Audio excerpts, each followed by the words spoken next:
इयत्ता पहिली दुसरी तिसरी म्हटलं की हमखास आठवतात ती बालभारतीची पुस्तकं। तुमच्या आमच्या सर्वांच्याच हृदयात मानाचं स्थान असलेली ही पुस्तकं आता खराब दर्जाची छापली जाणार आहेत। हो, हे खरं आहे। नेमकं काय आहे प्रकरण जाणून घेऊया थोडक्यात। बालभारतीने अलीकडेच जाहीर केलेल्या निविदेत पुस्तकांच्या तांत्रिक मानकांमध्ये घट केली आहे। लाखो विद्यार्थ्यांच्या शालेय जीवनाचा अविभाज्य भाग असलेली ही पुस्तकं आता नीट वाचता येणार नाहीत। संकल्प जीवन चॅरिटेबल ट्रस्टने या संदर्भात आरोप केले असून त्यांनी या संदर्भात उच्च न्यायालयात धाव घेतली आहे। पूर्वी 85% ब्राईटनेस असलेला कागद आता फक्त 78% ब्राईटनेसचा असणार आहे। त्यामुळे कागद अधिक गडद होईल आणि काळ्या अक्षरांची स्पष्टता कमी होईल। अक्षरं नीट दिसणार नाहीत, त्यामुळे विद्यार्थ्यांच्या डोळ्यांवर अधिकच ताण येऊ शकतो। दुसरीकडे कागदाची ताकद ठरवणाऱ्या तज्ञ निर्देशकातही 30% घट करण्यात आली आहे। यामुळे पुस्तकांची पानं लवकर फाटू शकतात। तसेच अपारदर्शक निर्देशकातही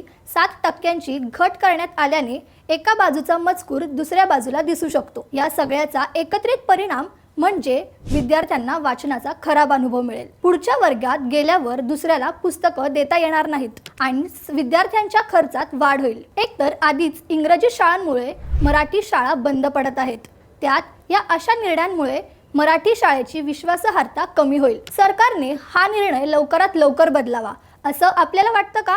कमेंट्समध्ये नक्की सांगा आणि अशाच बातम्यांसाठी थोडक्यातला फॉलो करा।